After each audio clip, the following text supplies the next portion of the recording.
Kita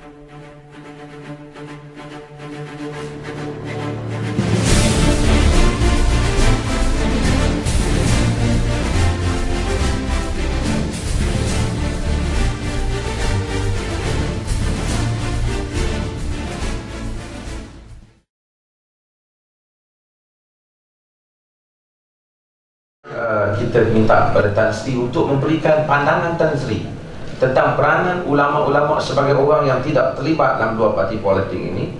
Kerana sekarang ni apabila pandangan-pandangan agama diberi, ramai orang tengok ni ulama UMNO ke ulama PAS yang bagi pandangan ini. Jadi Tan Sri sebagai satu orang yang berpengalaman untuk melihat adakah ulama daripada kedua-dua parti ini telah memainkan peranan mereka yang sewajarnya. Terima kasih. Saya sebenarnya daripada dulu sampai sekarang, daripada tahun 67 saya dah mula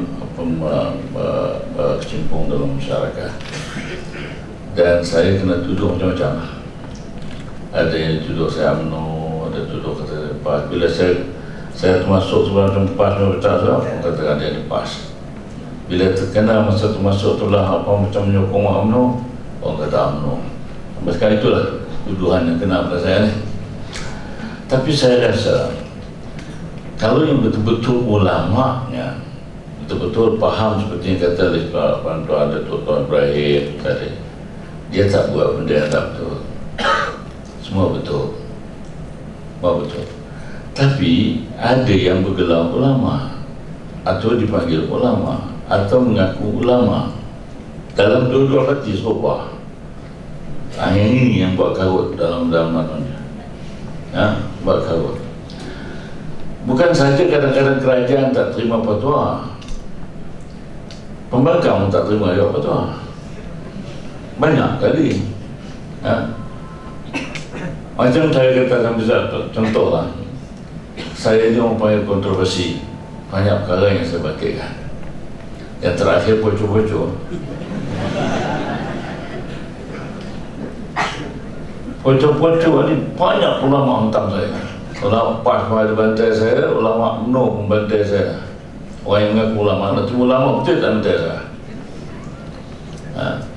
Pasal saya kata pocok-pocok ni saya haramkan kerana dia ada kaitan dengan tarikat Kristian.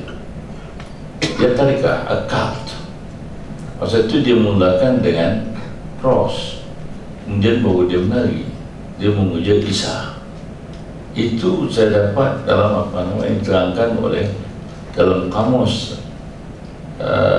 Jamaika, ada dalam kamus Inggeris. Kerana pokok itu pokok asalnya pokok, tapi orang Melayu baca pocok. Dia itu is a cult, dia yang dilakukan dalam gereja. Kemudian Spanyol bawakan ke Filipina, bawa ke Filipina, itu juga dibuat dalam gereja. Kemudian dari Filipina dia pindah ke dibawa ke Solo.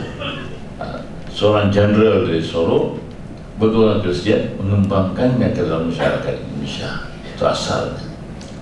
Jadi seorang jenderal di Malaysia diambil di sana, bawa balik ke sini, mengaku depan saya yang bawa masuk kata dia. Tapi malah tunjuk dengan Kristian. Tapi berapa ramai yang kutuk saya? Banyak yang kutuk saya. Sebenarnya kita membuat kajian betul, tapi banyak yang tak setuju.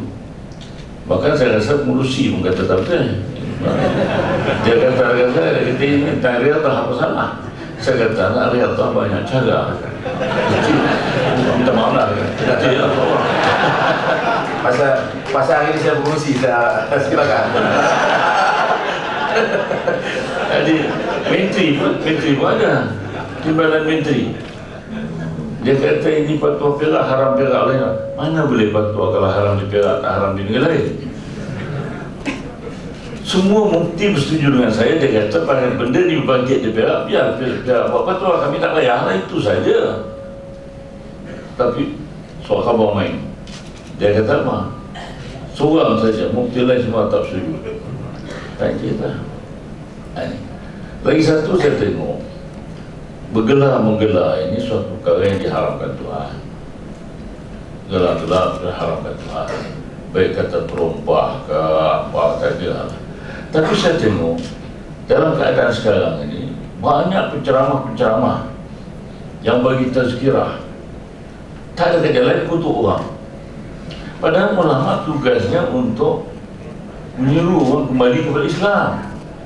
Yang pertama disuruh dalam Islam kita bersatu. Itu yang pertama. Pasal itu rukun Islam yang pertama sekali ialah mengucap dua kalimah syahadah. Bila mengucap dua kalimah syahadah, innamal mu'minuna ikhwah. Habis kita. Apa pasal itu bila ikhwah, haram mengumpat, haram mengejek, haram menghina, haram.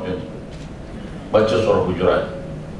Ada 6 rukun. Saya kata rukun bermasyarakat. Tapi cuba tu, saya bagi satu contoh. Dah maaf panjang sikit ni. Contoh bila DAP menang 28 kursi di Perak, 28 kursi barisan, dalam barisan 27 Melayu, 1 saja Cina. Ya, saya dipanggil ke istana. Macam mana kita nak buat? Boleh tak kita satukan satu parti lain, kita beritahu. Saya kata perjanjian pada satu orang.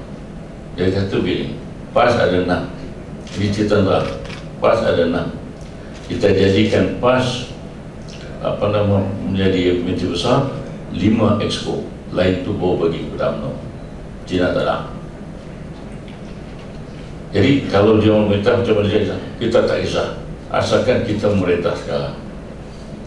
Saya pergi ke rakyat semalam, pukul 12 malam. Pukul 10 sebenarnya saya pergi. Hujan lebat, lori terbalik dia titik Kuala Kangsar. Saya tunggu pukul 12 pukul lepas. Pukul 5 saya sampai ke Kelantan. Terus saya tukar baju, terus pergi ke masjid.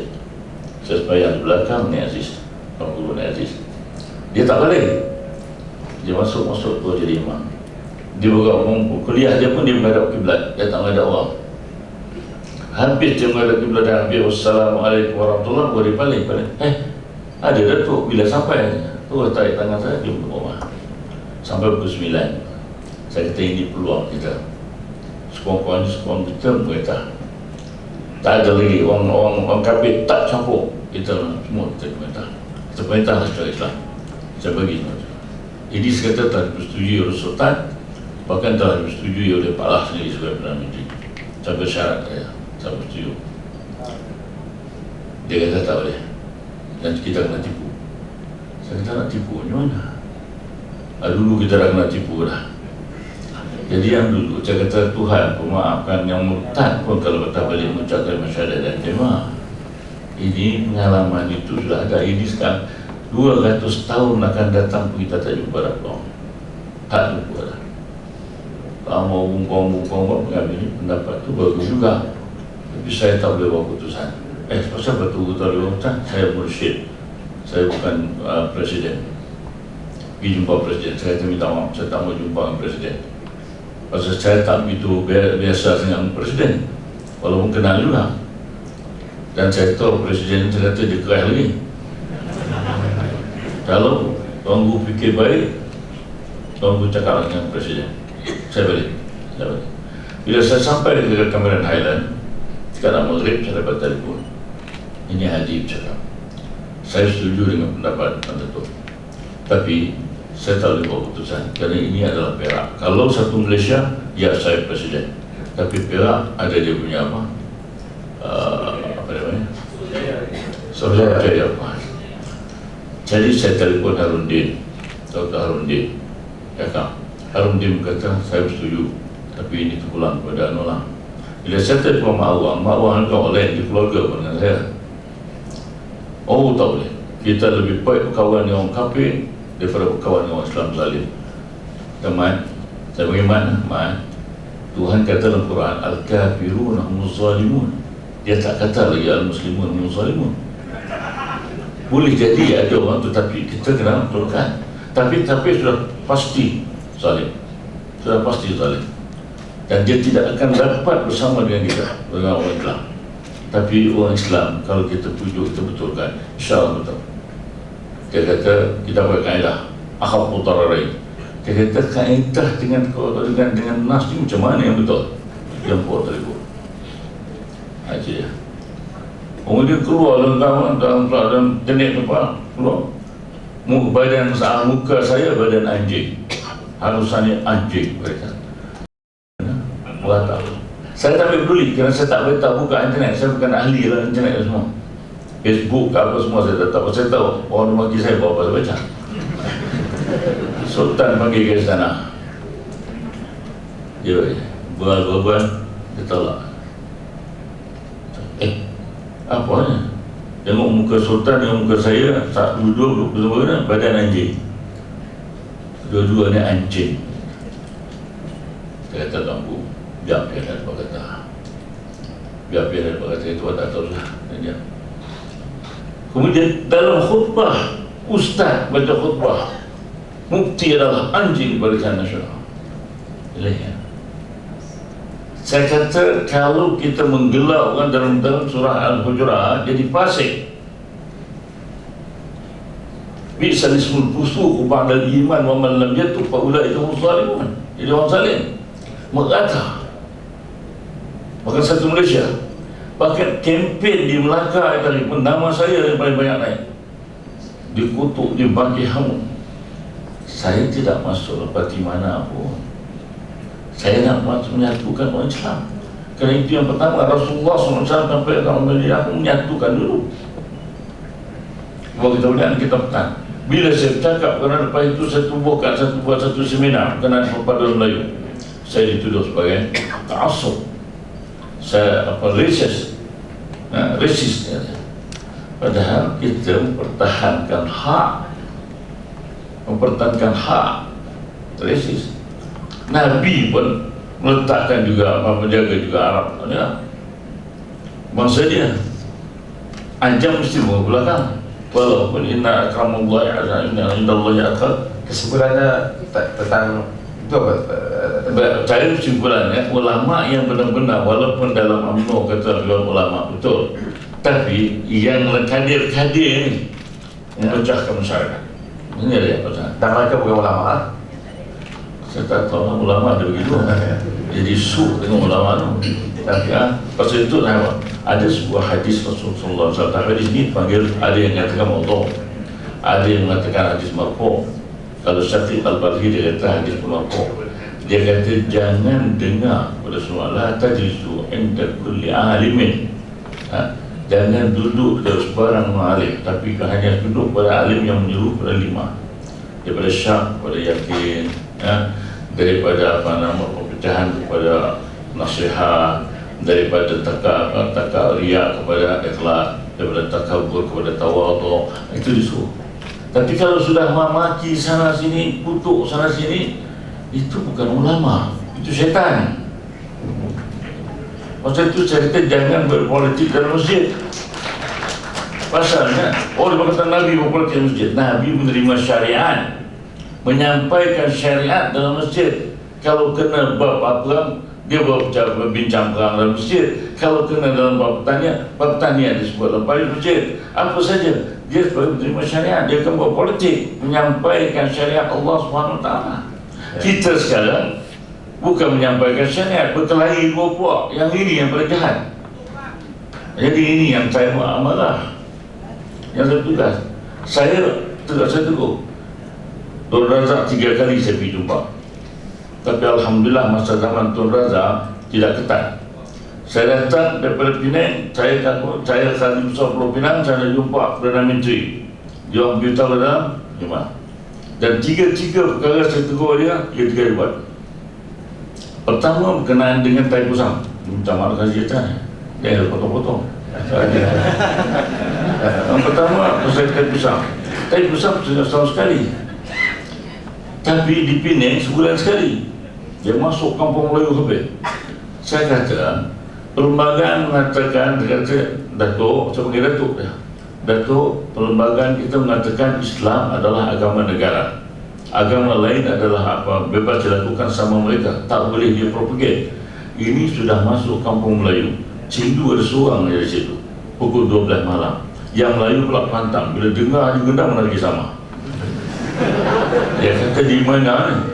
Saya kata di Pulau Pinang. Terus panggil Tan Sri Kari, Menteri Kehakiman satu. Tan Sri Khalid bincang-bincang, Tan Sri Khalid betul, tak boleh. Terus telefon juga ke Ketua Polis Pulau Pinang, beritahu put a stop to this. Satu. Yang kedua, saya pergi lagi berkenaan dengan Cina, buat tokong 14 tokong bernama Melayu, Datuk Maha, Datuk Musa, Datuk macam-macam Datuk. Saya tak gambar. Saya pergi lagi, saya masuk, saya tunjuk gambar. Datuk, saya tengok apa ni? Saya tengok tokong 14 tokong nama Melayu. Nama Melayu ni kadang-kadang ada nama Abdul Karim apa tokong Tuhan. Ni di mana pula? Penang lah saya kata. Ada terus ambil tindakan, buang semua. Yang ketiga, kongsi raya. Bila kejadian perkara raya sama di nomor 1, uyuh kongsi raya. Saya kata haram kongsi raya, syirik orang yang berkongsi raya. Saya pergi juga tu, ada tu, tak boleh kita raya kita, dia orang raya dia orang. Kalaupun satu hari dia sambut, kita sambut kita, bidang kita kongsi. Hari itu betul-betul pun kita tak berkongsi hari itu dengan dia, haram. Ya kan? Turun lepas statement soal apa, masing-masing sambut masing-masing raya 3 kali. Dr. Mahathir berkelahi macam mana saya dalam soal apa, tapi baik dengan saya. Banyak perkara yang saya tegur dia berhenti, tapi ada 3 perkara besar dia tak berhenti. Saya cakap terang, pertama yang perkara besar ni langsung saya tak boleh masuk. Saya, Profesor Amin Ibrahim dengan Profesor Andrew Bahid ingat cerita. Pertama, bila dia nak pecah Anwar, kita masuk itu nak mendesatkan dia, ditahan oleh Tan Sri Ahmad Sarji. Boleh tanya dia sekarang, dia kata tak boleh masuk. Saya kata tak boleh, pecat dia ni, dia punya pengaruh bukan sikit-sikit, akan pecah Melayu, rosak nanti. Dia masuk, dia kata you have got a point, dia masuk, keluar dia kata PM tak mau jumpa. Yang kedua, bila nak buat tuduhan apa, nak liwat, nak buat apa, malah yang mula tu saya nasihatkan, kalau nak pecat dia, buat apa, konspirasi, reshuffle, buat reshuffle, kabinet reshuffle, turunkan dia daripada Perdana Menteri, letak dulu dia menteri apa, kamu dengar. Tu bila nak tuduh liwat, saya 3 orang lah pergi. Jangan buat tuduhan liwat, kerana kalau tak ada saksi, tak ada itu ini, buruk padanya, dia akan jadikan pun kena halau, tak boleh. Yang ketiga, bila dia buat tuduhan tu, kita pergi lagi. Ada satu lagi perkara, saya tak ingat, sampai lagi amaran, tengok saya kata, tak boleh. Saya kata sama dia, tengok apa akan jadi pada bangsa Melayu, apa akan jadi pada bangsa Melayu. Saya jumpa Tuan Sarji bulan 2-3 bulan sudah. Tuan ingat tak? Ingat. Itu ya. Ingat dia. Saya pergi kapaklah 3 kali, saya pergi 3 kali tolak. Sampai saya kata dekat Najib, Mak, saya cakap Najib, ada saksinya ramai. Saya kata, Datuk Seri, perpecahan Melayu dan keadaan yang ada sekarang ini disebabkan oleh kerajaan yang cukup lemah. Kerajaan yang cukup lemah. Kemudian kerajaan yang tidak, orang yang tidak amanah, serta kerajaan yang rasuah. Saya sebut 3 berubah. Tepuk. Saya tak nak tepuk. Saya ingin bertepuk. Tepuk tu syaitan.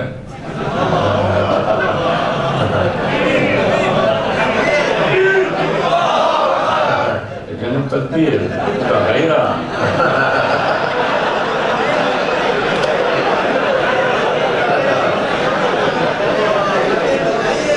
Okey, Tan Sri, mungkin kita bagi peluang pada panel yang lain. Nanti insyaAllah akan sampai balik. Tan Sri. Okey, Kita bagi aja. Kita kena hadirin dan hadirat sekalian, kita akan pergi perpushingan yang berikutnya. Oleh kerana saya sebenarnya nak bagi peluang nak mulakan balik dengan Datuk Tuan Ibrahim, tetapi oleh kerana tadi ada sedikit perkara yang disebut tentang PAS dan seumpamanya, saya rasa adalah satu yang tidak adil untuk sedikit barangkali ingin mengulas. Kalau ada perkara yang perlu diulas, kalau tak ada, saya tak akan pergi pada soalan yang asal. Ada ulas tentang isu tadi? Ya, saya lagi setuju. Terima kasih. Pertamanya saya kesiankan Tan Sri nak dijumpa ke menteri pun ditolak. Mesti pun kena tolak kira kan. Lu fikirlah sendiri. Soal dalam PAS yang digambarkan, saya pun setuju apa disebut oleh Tan Sri bahawa kadang-kadang istilah yang panggil ulama, betul ulama, sebab apa yang disebut tadi kenyataan resmi daripada ulama dan kritik apa pandangan mufti itu tak ada yang lain. Dan kita harus memahami bahawa media yang ada sekarang ini bukan media yang dikuasai oleh PAS. Ya, jadi oleh kerana itu sebarang pandangan-pandangan itu saya ingat untuk dapat maklumat lebih jelas kita harus refer kepada pimpinan PAS untuk dapat pandangan sebenar ya, parti. Soal kadang-kadang gambaran ialah digambar dalam ceramah-ceramah kita dudahkan penyelewengan dan sebagainya. Dan saya fikir dalam soal ini perkara yang rakyat harus faham tentang penyelewengan pemimpin, kesalahan dan sebagainya, ia tidak termasuk dalam kategori mengumpat dan ini tak boleh diuraikan panjang lebar para ulama. Hatta saya ingat satu hari dalam peristiwa Imam Malik waktu dia mengajar di Madinah lembah hadis, Imam Malik menyalahkan perawi hadis. Jadi menyebut simpulan bin simpulan fasik, simpulan bin simpulan fasik, simpulan bin simpulan fasik. Tiba-tiba seorang murid ni bangun tanya, wahai tuan, wahai Imam Malik, apakah kamu nak mengajar atau kamu nak mengumpat? Apa jawab Imam Malik? Ayuh, haza min babin nasihat, laisa min babil ghibah. Ini dalam bab nasihat, bukan dalam bab nak hilang dia. Nasihat supaya orang ramai selamat daripada keburukan dia, selamat rakyat selamat daripada penyelewengan, daripada kesalahan dan sebagainya.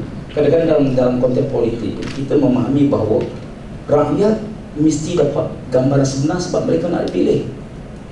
Kalau kita diberi peluang untuk pilih dalam pilihan raya tapi kita tak dapat maklumat sebenar, macam mana kita nak pilih? Jadi oleh kerana maklumat tak dapat, lalu kita dipaksa memilih dalam keadaan rakyat tak dapat maklumat sebenar. Jadi pemilihan dia tak tepat. Akibat pilihan tak tepat, kita alami apa yang sedang berlaku. Sekarang pasal sedikit mungkin Tentang Perak tak mau dasar.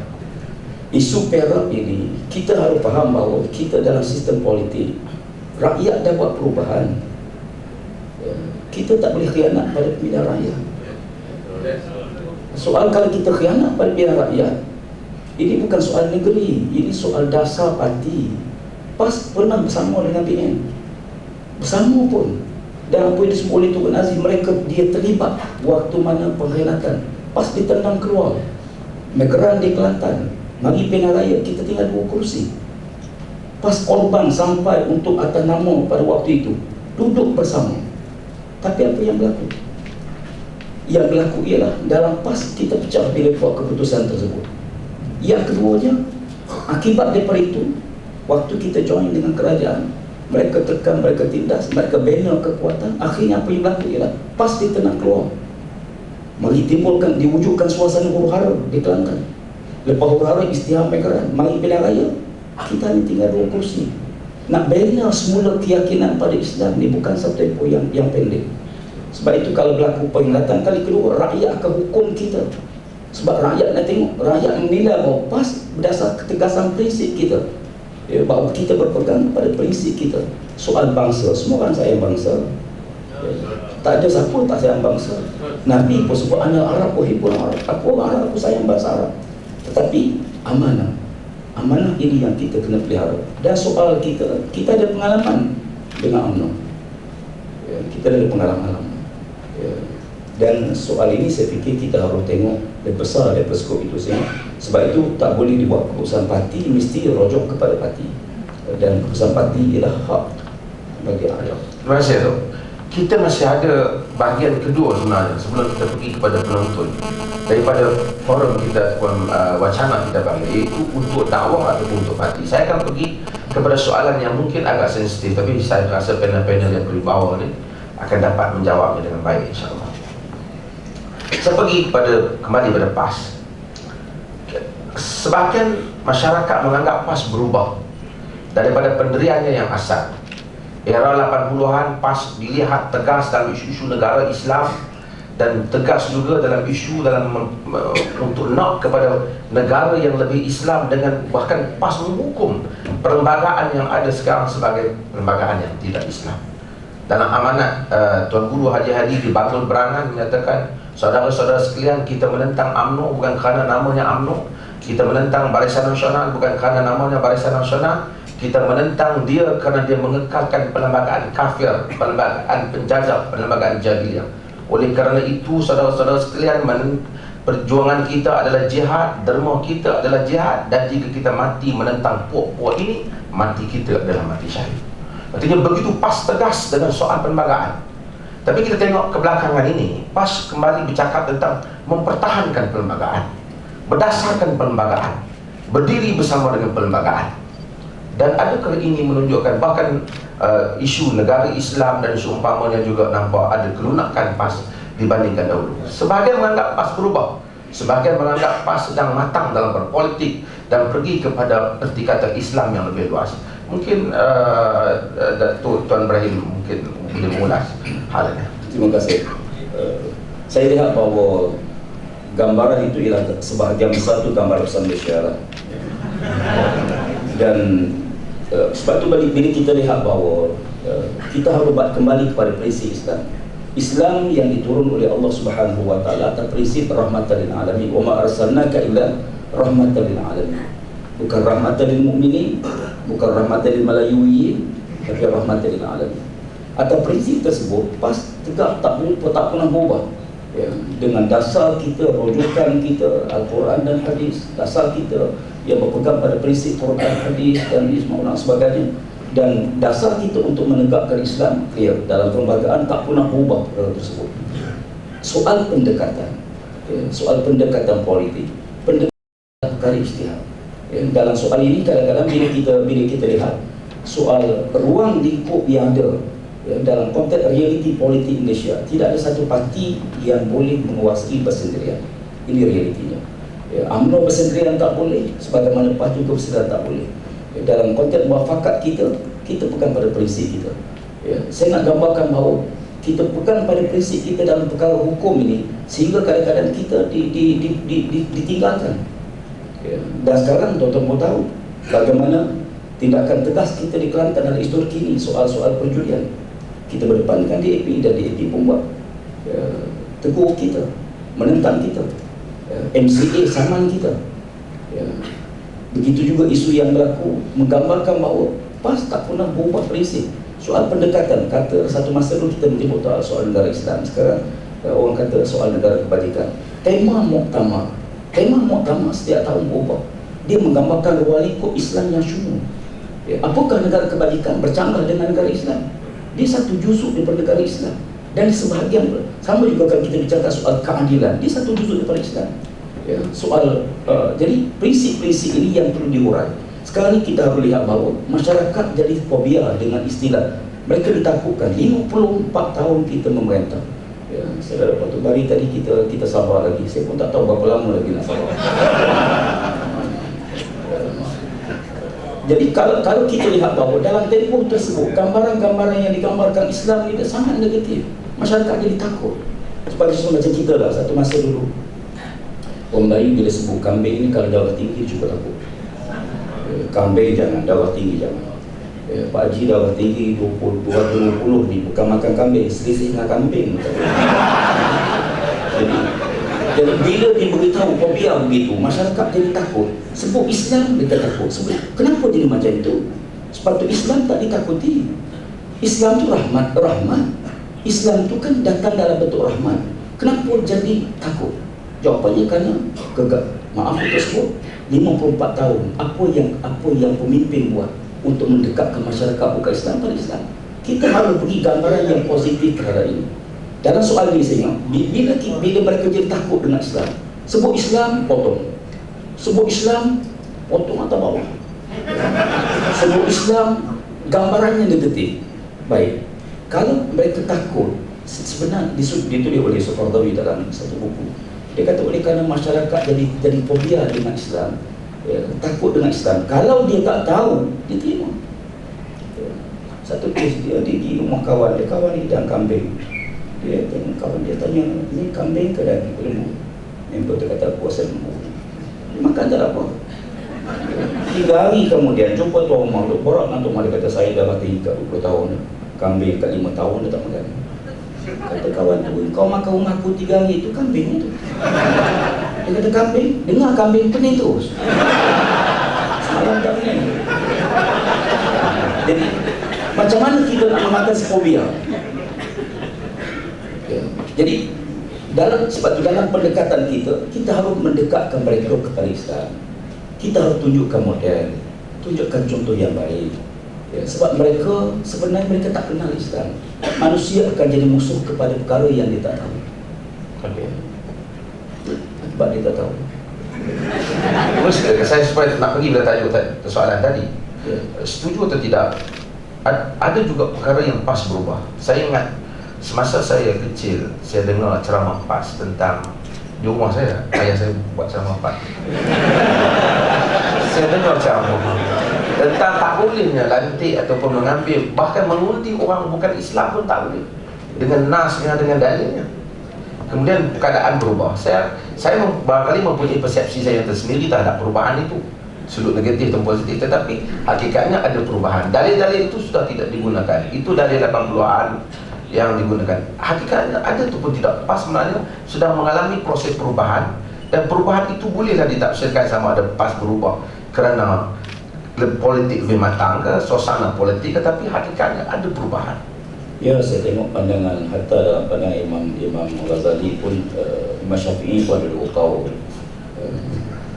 dalam bab ini. Pendekatan kita kadang-kadang bila kita tengok situasi dan perkara yang bersifat ijtihad, dia tidak terikat dengan itu. Dan saya tengok apa yang penting ialah politik yang bila kita dalam mengalami satu proses, kita akan berdepan dengan pelbagai perkara yang kita boleh merujuk kepada perkara tersebut. Saya fikir dasar PAS tentang orang bukan Islam yang memegang prinsip dasar yang kita tak boleh, itu memang confirm tak boleh. Ya, dan perkara yang tapi dulu ada pandangan kata tak boleh mengundi dulu. Sekarang boleh. Saya nak cerita, saya bukan kata nak mempersalahkan, saya nak cerita ada tak hakikatnya ada ijtihad yang berubah.